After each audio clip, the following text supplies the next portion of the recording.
செய்திகள். மாதாந்திர பயணச்சீட்டு பெறுவதற்கான காலக்கெடுவை ஜனவரி 24ஆம் தேதி வரை மாநகர் போக்குவரத்து கழகம் நீட்டித்துள்ளது. கோவை காமாட்சிபுரி ஆதீனத்தில் குண்டம் திருவிழா வரும் ஜனவரி 22ஆம் தேதியாகிய நாளை தொடங்குகிறது என்று தெரிவிக்கப்பட்டுள்ளது. இந்தியா இலங்கை அணிகளுக்கிடையிலான முதல் T20 போட்டி நாளை நடைபெற உள்ளது. தை அமாவாசை முன்னிட்டு ராமேஸ்வரம் ராமநாத சுவாமி கோவிலில் அதிகாலை 4 மணிக்கு நடை திறக்கப்பட உள்ளதாக தெரிவிக்கப்பட்டுள்ளது. மக்கள் பாதிக்கப்படாமல் பரந்தூரில் விமான நிலையம் அமைக்கும் நடவடிக்கை மேற்கொள்ளப்படும் என்று தமிழக அரசு தெரிவித்துள்ளது. சென்னை பெருநகர் வளர்ச்சி குழுமம் சார்பில் கலைஞர் நூற்றாண்டு பேருந்து முனைய மொபைல் செயலியை அமைச்சர் சேகர்பாபு அவர்கள் தொடங்கி வைத்தார். பராமரிப்பு பணியின் காரணமாக நாளை முதல் 2 நாட்கள் குடிநீர் விநியோகம் நிறுத்தப்பட உள்ளதாக சென்னை குடிநீர் வாரியம் தகவல் தெரிவித்துள்ளது. ராணிப்பேட்டையில் 914 கோடியில் அமைய உள்ள டாடா நிறுவனத்தின் லேண்ட் ரோவர் கார் உற்பத்தி ஆலைக்கு தமிழ்நாடு சுற்றுச்சூழல் தாக்க மதிப்பீட்டு ஆணையம் அனுமதி வழங்கியுள்ளது. தமிழக அரசின் தொழில் முனைவோர் மேம்பாடு மற்றும் புத்தாக்க நிறுவனம் சென்னையில் 3 நாள் தொழில் முனைவோர் மேம்பாட்டு திட்டம் திணை வகைகள் கொண்டு பேக்கரி பொருட்கள் தயாரிக்கும் பயிற்சி வருகின்ற 28ஆம் தேதி முதல் 31ஆம் தேதி வரை நடைபெற உள்ளதாக தெரிவிக்கப்பட்டுள்ளது. சென்னை மெட்ரோ ரயில்களுக்குள் உணவு உட்கொள்ள அனுமதி இல்லை என்று மெட்ரோ ரயில் நிர்வாகம் அதிரடி உத்தரவு பிறப்பித்துள்ளது. காரைக்குடி அழகப்பா பல்கலைக்கழக வளாகத்தில் வளர்தமிழ் நூலகத்தை முதலமைச்சர் மு.க.ஸ்டாலின் அவர்கள் திறந்து வைத்துள்ளார். ஈரோடு கிழக்கு தொகுதி இடைத்தேர்தல் நடைபெறும் பிப்ரவரி 5ஆம் தேதி ஈரோடு மாவட்டத்திற்கு அரசு விடுமுறை அறிவிக்கப்பட்டுள்ளது. அமெரிக்காவில் தற்காலிக விசா வைத்திருப்பவர்களுக்கு பிறக்கும் குழந்தைகள் இனிமேல் பிறப்பால் அமெரிக்கர் என்ற குடியுரிமை பெற முடியாது என்று தெரிவிக்கப்பட்டுள்ளது. 3 கோடி ரூபாய் மோசடி செய்த வழக்கில் அதிமுக முன்னாள் அமைச்சர் ராஜேந்திர பாலாஜி அவர்கள் 4 வாரங்களில் பதிலளிக்க சென்னை உயர்நீதிமன்றம் உத்தரவு பிறப்பித்துள்ளது. இன்றும் நாளையும் 2 நாட்கள் கள ஆய்வு செய்வதற்காக சிவகங்கைக்கு முதலமைச்சர் மு.க.ஸ்டாலின் அவர்கள் சென்றுள்ளார். ஈரோடு கிழக்கு தொகுதி சட்டமன்ற இடைத்தேர்தலில் 46 வேட்பாளர்கள் போட்டியிடுகின்றனர். திருவண்ணாமலையில் மண் சரிவில் பாதிக்கப்பட்ட 20 குடும்பங்களுக்கு தற்காலிக வீடுகளை பொதுப்பணித்துறை அமைச்சர் ஏவா வேலு அவர்கள் வழங்கினார். அமெரிக்காவின் 47வது ஜனாதிபதியாக டொனால்ட் ட்ரம்ப் அவர்கள் பதவியேற்றுக் கொண்டார். பனிப்பொழிவு மற்றும் பருவம் தவறிய மழை காரணமாக அறுவடைக்கு தயார் நிலையில் இருந்த நெற்பயிர்கள் பாதிக்கப்பட்டிருப்பதால் தமிழக அரசு விவசாயிகளுக்கு நிவாரணம் வழங்க வேண்டும் என்று அதிமுக பொதுச் செயலாளர் எடப்பாடி பழனிசாமி அவர்கள் வலியுறுத்தியுள்ளார். இன்று மாலை செவ்வாய், வியாழன், யுரேனஸ், நெப்டியூன், வீனஸ் மற்றும் சனி ஆகிய 6 கிரகங்கள் ஒரே நேர்கோட்டில் வரவுள்ளதாக தெரிவிக்கப்பட்டுள்ளது. துணைவேந்தர் நியமனம் தொடர்பான UGCயின் புதிய விதிகளை திரும்பப் பெற வேண்டும் என்று ஒன்றிய கல்வி அமைச்சர் தர்மேந்திர பிரதான் அவர்களுக்கு முதலமைச்சர் மு.க.ஸ்டாலின் அவர்கள் கடிதம் எழுதியுள்ளார். பரந்தூர் விமான நிலையம் அமைப்பதற்கு எதிர்ப்பு தெரிவிக்கும் மக்களை தவேக தலைவர் விஜய் அவர்கள் சந்தித்து ஆதரவு தெரிவித்துள்ளார். OMR விடைத்தாளில் புதிய நடைமுறையை TNPSC அறிமுகப்படுத்தியுள்ளது. தமிழ்நாட்டில் உள்ள அரசு மருத்துவமனைகளில் விரைவில் 2553 மருத்துவர்கள் நியமிக்கப்படுவார் என்று சேலம் அரசு மருத்துவமனையில் ஆய்வு மேற்கொண்ட அமைச்சர் மா. சுப்பிரமணியன் அவர்கள் தெரிவித்துள்ளார். வைகை அணையின் நீர்மட்டம் 65 அடியை எட்டியுள்ளது. ஈரோடு கிழக்கு தொகுதி இடைத்தேர்தலுக்கு கரும்பு விவசாயி சின்னம் கோரப்பட்ட நிலையில் நாம் தமிழர் கட்சியின் வேட்பாளருக்கு மைக் சின்னம் ஒதுக்கீடு செய்யப்பட்டுள்ளது.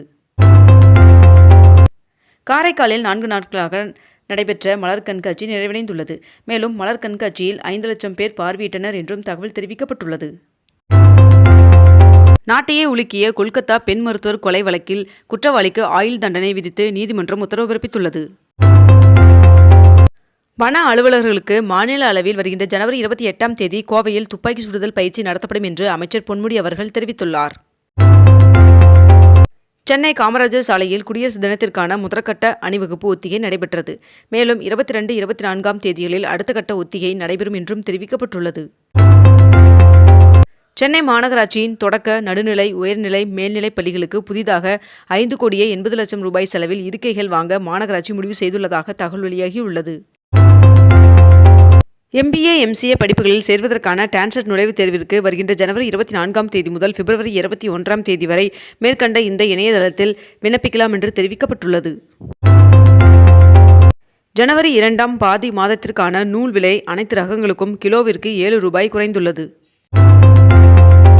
தூத்துக்குடியில் அமையும் வின்ஃபாஸ்ட் கார் தொழிற்சாலை ஜூன் மாதத்தில் மின்சார கார் உற்பத்தியை தொடங்கும் என்று தெரிவிக்கப்பட்டுள்ளது. தில்லியில் ஆம் ஆத்மி கட்சி மீண்டும் ஆட்சிக்கு வந்தால் வாடகைதாரர்களுக்கும் இலவச மின்சாரம் மற்றும் தண்ணீர் திட்டங்களின் பலன்களை விரிவுபடுத்த தனது கட்சி தீர்க்கமான நடவடிக்கைகளை எடுக்கும் என்று அரவிந்த் கெஜ்ரிவால் அவர்கள் தெரிவித்துள்ளார். தமிழகத்தில் வருகின்ற ஜனவரி 23ஆம் தேதி வரை ஒரு சில இடங்களில் மிதமான மழை பெய்ய வாய்ப்புள்ளதாக வானிலை மையம் தகவல் தெரிவித்துள்ளது. புதிய தொழில்நுட்பங்களை உருவாக்கும் முயற்சியில் சென்னை IIT ஈடுபட்டு வருவதாக பிரதமர் நரேந்திர மோடி அவர்கள் பெருமிதமாக தெரிவித்துள்ளார். ஈரோடு கிழக்கு தொகுதியின் இடைத்தேர்தலுக்கான இறுதி வேட்பாளர் பட்டியல் சின்னத்துடன் ஒதுக்கீடு செய்யப்பட்டுள்ளது. திருச்சி மத்திய பேருந்து நிலையத்தில் திடீரென ஆய்வு மேற்கொண்ட போக்குவரத்துறை அமைச்சர் SS சிவசங்கர் அவர்கள் பேருந்தில் ஏறி பயணிகளிடம் குறைகளை கேட்டறிந்தார். ரிலையன்ஸ் இண்டஸ்ட்ரீஸ் தலைவர் முகேஷ் அம்பானி அவர்கள் மற்றும் ரிலையன்ஸ் அறக்கட்டளை நிறுவனர் நிதா அம்பானி ஆகியோர் அமெரிக்க அதிபராக தேர்ந்தெடுக்கப்பட்டுள்ள டொனால்ட் ட்ரம்ப் அவர்களின் பதவியேற்பு விழாவிற்கு முன்னர் ஏற்பாடு செய்யப்பட்டுள்ள விழாவில் கலந்து கொண்டனர் என்று தகவல் வெளியாகியுள்ளது. வேவ் மொபிலிட்டி நிறுவனம் ஆட்டோ எக்ஸ்போ 2025 தனது சோலார் காரான வேவ் ஈவாவை அறிமுகப்படுத்தியுள்ளது. ராசிபுரம் அருகே உள்ள போதமலைக்கு முதன்முறையாக 31 கிலோமீட்டர் தொலைவிற்கு மலைப்பாதையில் 139 கோடி மதிப்பில் சாலை அமைக்கும் பணிகளை நாமக்கல் மாவட்ட ஆட்சியர் நேரில் சென்று ஆய்வு மேற்கொண்டார். ஸ்வாமித்வா திட்டத்தின் கீழ் 10 மாநிலங்கள் மற்றும் 2 யூனியன் பிரதேசங்களைச் சேர்ந்த 50,000 கிராமங்களில் உள்ள சொத்து உரிமையாளர்கள் 65 லட்சத்துக்கு மேற்பட்டோருக்கு சொத்து அட்டைகளை பிரதமர் நரேந்திர மோடி அவர்கள் காணொலி மூலம் நேற்று வழங்கினார். மேட்டூர் அணையின் நீர்வரத்து வினாடிக்கு 131 கனஅடியாக அதிகரித்துள்ளது. காசாவில் போர் நிறுத்தம் செய்ய இஸ்ரேல் ஹமாஸ் மேற்கொண்ட ஒப்பந்தம் அமலுக்கு வந்துள்ளதாக இஸ்ரேல் பிரதமர் அறிவித்துள்ளார். சென்னையில் முதலமைச்சர் மு க ஸ்டாலின் அவர்களின் முன்னிலையில் நடிகர் சத்யராஜ் அவர்களின் மகள் திவ்யா சத்யராஜ் அவர்கள் திமுகவில் இணைந்தார் என்று தகவல் வெளியாகியுள்ளது. திருச்செந்தூர் கோவில் பகுதியில் ஏற்பட்டுள்ள கடல் அரிப்பிற்கு நிரந்தர தீர்வு காணும் வகையில் நிபுணர்களுடன் ஆலோசித்து நடவடிக்கை மேற்கொள்ளப்படும் என்று கனிமொழி MP அவர்கள் தெரிவித்துள்ளார். தமிழகத்தில் பொங்கல் பரிசு தொகுப்பு வழங்கும் பணி வருகின்ற 25ஆம் தேதி வரை நீட்டிக்கப்பட்டுள்ளதாக தகவல் வெளியாகியுள்ளது. சென்னை பன்னாட்டு புத்தக திருவிழா நிறைவு பெற்றது. மொழிபெயர்க்கப்பட்ட 30 நூல்களை முதலமைச்சர் மு க ஸ்டாலின் அவர்கள் வெளியிட்டார். மேலும் 1125 புரிந்துணர்வு ஒப்பந்தங்கள் கையெழுத்தானதாகவும் தகவல் வெளியாகியுள்ளது. குடியரசு தின அணிவகுப்பு ஒத்திகையை முன்னிட்டு சென்னை மெரினா கடற்கரையில் 20, 22, 24, 26 ஆகிய தேதிகளில் போக்குவரத்து மாற்றம் செய்து காவல்துறை அறிவித்துள்ளது. சென்னையில் இன்று 22 கேரட் ஆபண தங்கத்தின் விலை ஒரு சவரன் 59,600 ரூபாய்க்கு விற்பனையாகிறது. அதேபோல் 1 கிராம் வெள்ளியின் விலை 104 ரூபாய்க்கு விற்பனை செய்யப்பட்டு வருகிறது. இத்துடன் இன்றைய தலைப்புச் செய்திகள் நிறைவடைகின்றன. மேலும் இதுபோன்ற அண்மை தகவல்களை உடனுக்குடன் தெரிந்து கொள்ள அக்னிபூ சேனலை சப்ஸ்கிரைப் செய்து கொண்டு தொடர்ந்து இணைந்திருங்கள். நன்றி, வணக்கம்.